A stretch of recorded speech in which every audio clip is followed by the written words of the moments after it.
buenas noches y bienvenidos a Signo Pesos, la economía al alcance de su pantalla. Estos son los temas claves de hoy. La economía avanza a paso lento. Los problemas de bajo recaudo, inflación más alta y escaso crecimiento, entre otros factores, generan más incertidumbre para las empresas y los inversionistas. ¿Qué medidas se requieren? Analizaremos el tema con Daniel Velandia, jefe de investigaciones económicas de Credicorp Capital. En búsqueda de la reactivación económica, el gobierno y los gremios del sector productivo expusieron hoy sus cartas para impulsar la economía del país. En el evento organizado por el Consejo Gremial Nacional también se habló de reforma tributaria. Los datos valen oro. Mucho cuidado con el robo de datos financieros y personales, al igual que con los fraudes a través de llamadas y mensajes de texto. Les tenemos las recomendaciones de los expertos para que proteja su información y se evite dolores de cabeza.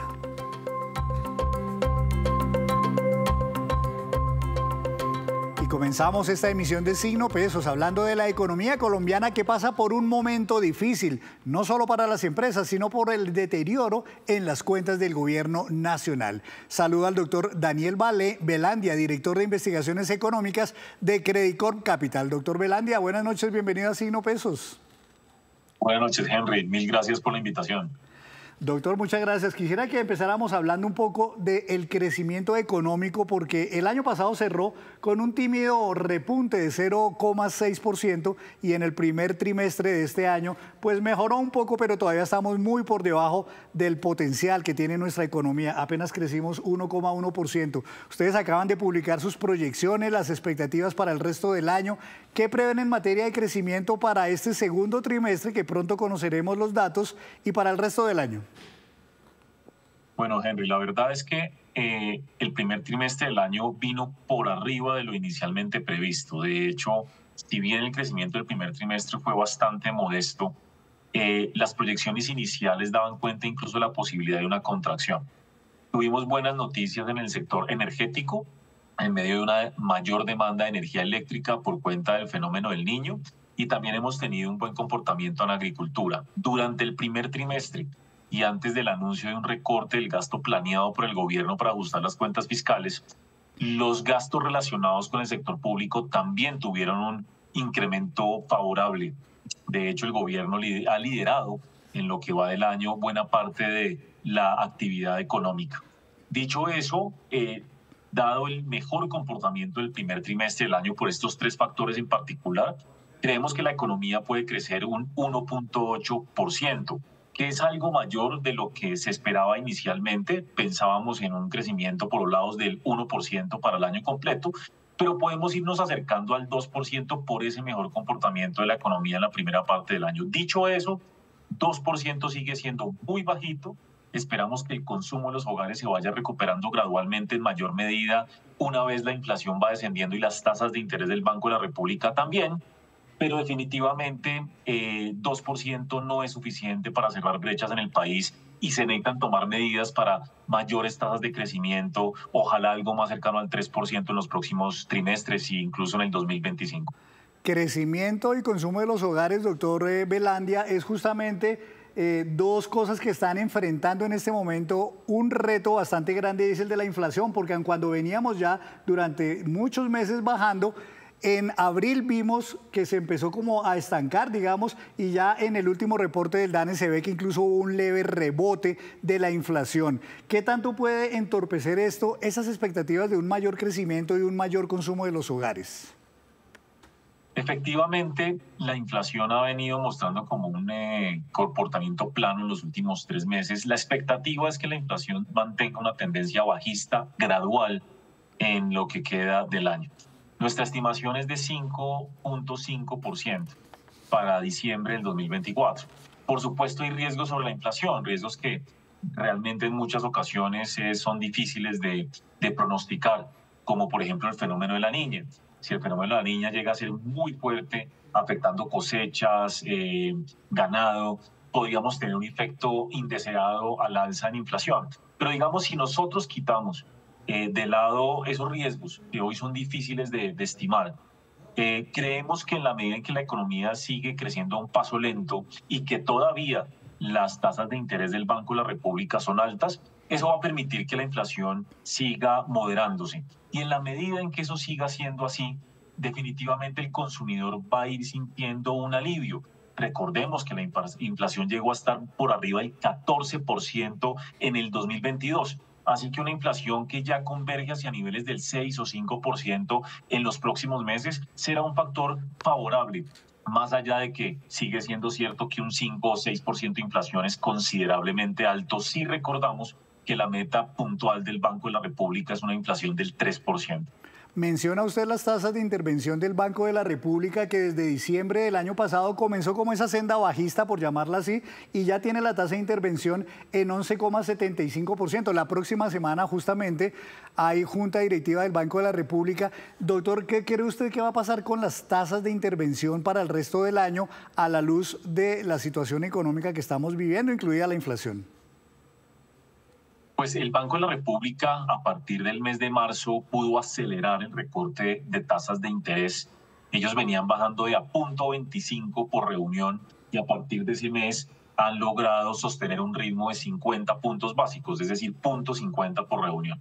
Eso es una buena noticia. La expectativa es que este mes pueda darse un nuevo recorte de la misma magnitud del mes de junio.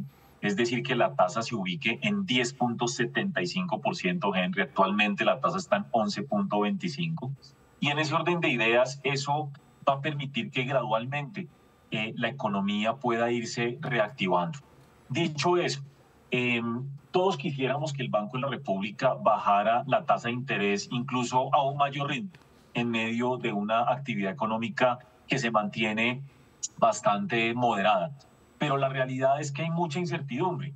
Incluso los mismos miembros de la Junta del Banco de la República en los últimos meses han dicho, nos preocupan las cuentas fiscales, a pesar de que se reconoce un esfuerzo del gobierno vía recorte de gasto para ajustar esas cuentas fiscales, pero es preocupante la volatilidad del dólar, es preocupante lo que sucede a nivel internacional. Hemos visto el impacto, por ejemplo, en las elecciones en Estados Unidos, en los activos, incluyendo la tasa de cambio en Colombia.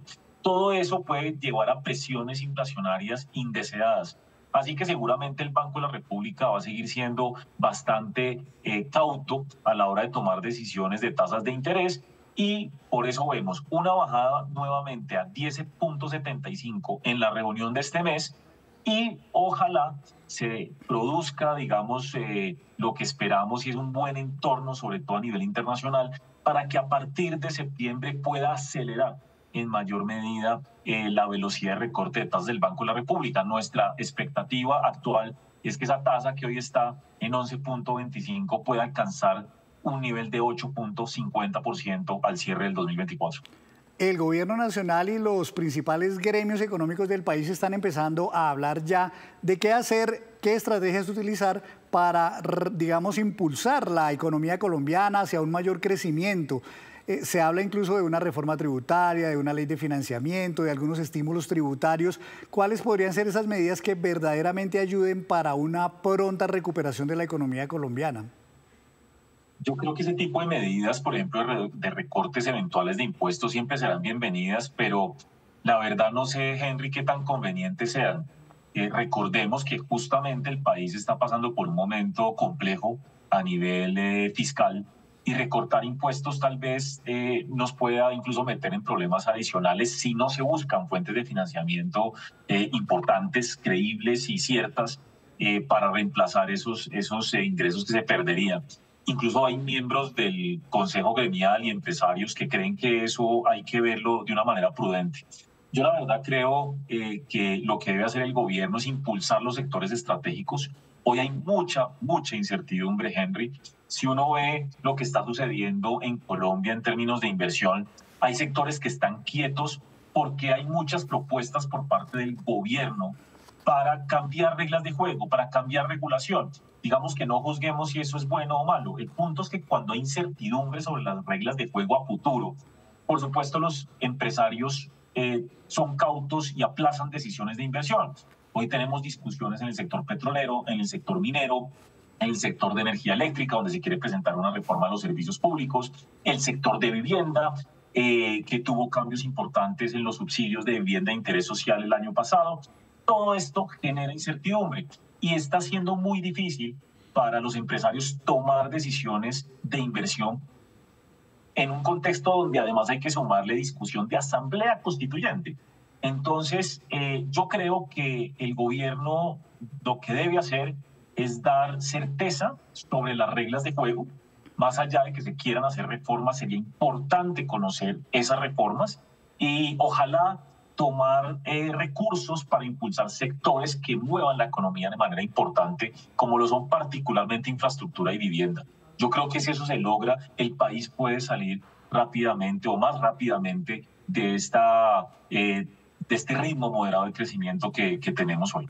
Una última pregunta, doctor Velandia. Hoy el ministro de Hacienda se reunió con los gremios transportadores y allí hablaron de que ya definitivamente los subsidios a la CPM, por ejemplo, hay que desmontarlos porque el gobierno ya no aguanta más, digamos, sostener ese tipo de cargas. Y habló incluso de la posibilidad de un incremento de 3.000 pesos en un solo golpe que podría darse, por ejemplo, en agosto. ¿Eso sería muy conveniente para el gobierno, malo para la economía, o cómo lo analizaría usted en cuanto al impacto que pueda tener en uno y otro lado? Yo creo que va a ser difícil de todas maneras alcanzar esa cifra y si efectivamente el ministro busca aumentar los precios del diésel, sería una muy buena noticia. Seguramente lo tienen que hacer gradualmente para no generar un impacto importante sobre el sector transportador. Dicho eso, resulta cierto, Henry, que si los precios del diésel no convergen a precios internacionales, el hueco fiscal de este año solo por diésel va a llegar a algo cercano a los 11 billones de pesos, que es algo que el gobierno tiene que pagarle a Ecopetrol. En ese orden de ideas, por eso digo que frente a la propuesta de recortar impuestos a las empresas, las cosas realmente difícilmente cuadran en un contexto de tantas afugias fiscales y necesidades de gasto público. Así que probablemente se suba esto de manera gradual. Aún no se llega a acuerdos con los transportadores, como lo reconoció el ministro, y no va a ser fácil, pero sí sería una buena noticia que se aumenten los precios de los combustibles de la CPM, porque eso no afecta tan directamente al consumidor. En algunos casos muy puntuales, por ejemplo, el transporte de alimentos sí, pero no todo el mundo transporta alimentos, y por el contrario libera recursos fiscales que pueden ser utilizados para otras cosas, como por ejemplo lo que conversábamos, reactivar la economía. Así que yo creo que sería una muy buena noticia que eso pasara para el país, pero pues vamos a ver cómo se dan las discusiones, que no son fáciles, por supuesto, en este contexto. Bueno, difícil panorama entonces en todos los frentes. Doctor Velandia, muchas gracias por estar en Signo Pesos. Henry, un placer. Mil gracias por la invitación. A usted, doctor Velandia, de Credit Corp Capital. Hacemos una breve pausa, pero cuando regresemos espere el dato de cuánto destinan los colombianos al año para la compra de leche. Ya nos vemos. Gracias por continuar en Signo Pesos. Nuevamente el Gobierno Nacional y los gremios del sector productivo se reunieron para hablar de reactivación económica. En el espacio organizado esta vez por el mismo Consejo Gremial Nacional se discutió sobre la viabilidad de una nueva reforma tributaria en medio de un bajo crecimiento económico. En el ambiente hay preocupación sobre los planes que tiene el gobierno para la reactivación económica que se necesita. Para crecer más, la directora del DAPRE, Laura Saravia, señala que debe existir un acuerdo nacional que fortalezca los sectores turismo, agro, energía, infraestructura y transporte. Es una prioridad para el presidente realmente que puedan acelerarse los proyectos de inversión y que no se queden estancados por la firma de un funcionario o porque hasta que todos los funcionarios no se pongan de acuerdo, entonces no sale el proyecto de inversión. Eso es una lucha que tenemos incluso todos nosotros internamente desde nuestros departamentos. A los gremios les preocupa que se haga una nueva reforma tributaria en medio de una actividad económica que no despega.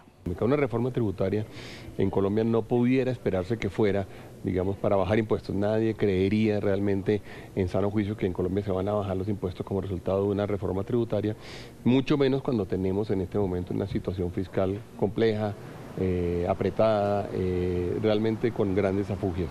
Una nueva reforma tributaria que tendría como meta reducir la tarifa corporativa del 35 al 30%, y compensar esto con mayores tributos a las personas naturales que ganen más de 10 salarios mínimos al mes.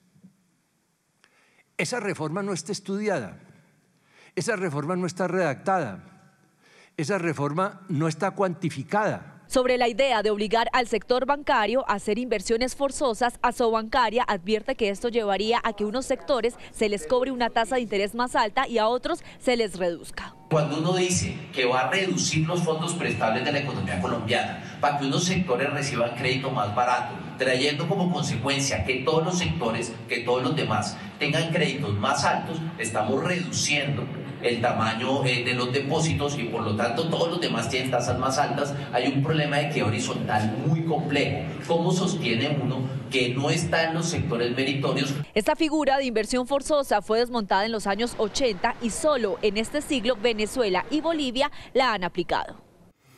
Y en otras noticias, el robo de datos financieros y personales, al igual que las estafas a través de llamadas o mensajes de texto, son algunas de las preocupaciones que tienen los colombianos frente al tema de la ciberseguridad.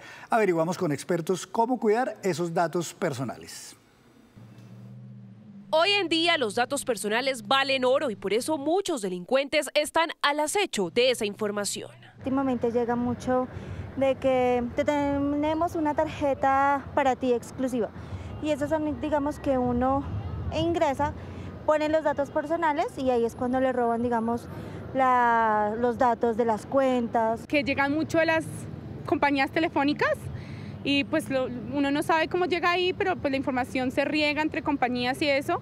Además de los fraudes con datos, una de las grandes preocupaciones de los colombianos es la venta de su información personal sin consentimiento. Un 45% de los usuarios o de los encuestados temen que la información de sus tarjetas de crédito pueda ser utilizada sin consentimiento. Más de un 30% de los colombianos aseguraron en algún momento haber recibido llamadas de delincuentes haciéndose pasar por sus bancos. Por eso es importante saber cómo cuidar nuestros datos. En la URL es donde está claro que una página es verdadera o es una página ficticia para robar datos. Es importantísimo cada vez que se va a hacer una compra mirar que la URL sea una URL correcta, tengan en sus computadores antivirus. Al momento de descargar aplicaciones, sea cuidadoso. Normalmente cuando uno entra a las tiendas de aplicaciones, ya sea con Android o con iOS, uno puede encontrar referencias de los usuarios. Importante leerlas porque están ahí para algo, ¿no? Uno podrá darse cuenta ahí si definitivamente la aplicación es segura o no. Tampoco abra links sospechosos y conéctese a Internet solo mediante redes seguras como la de su casa, nunca a través de redes públicas porque le podrían robar sus datos. Y antes de despedirnos, los dejo con este dato. La compañía de análisis de consumo Kantar reveló que en promedio un hogar colombiano gasta al año 383.000 pesos en compra de leche. Sin embargo, la cantidad de leche que compran los hogares se ha reducido en un 22% en los últimos 3 años. Y así terminamos por hoy. Los esperamos mañana con una nueva emisión y toda la información económica que usted necesita saber. Esto es Signo Pesos, la economía al alcance de su pantalla. Buenas noches.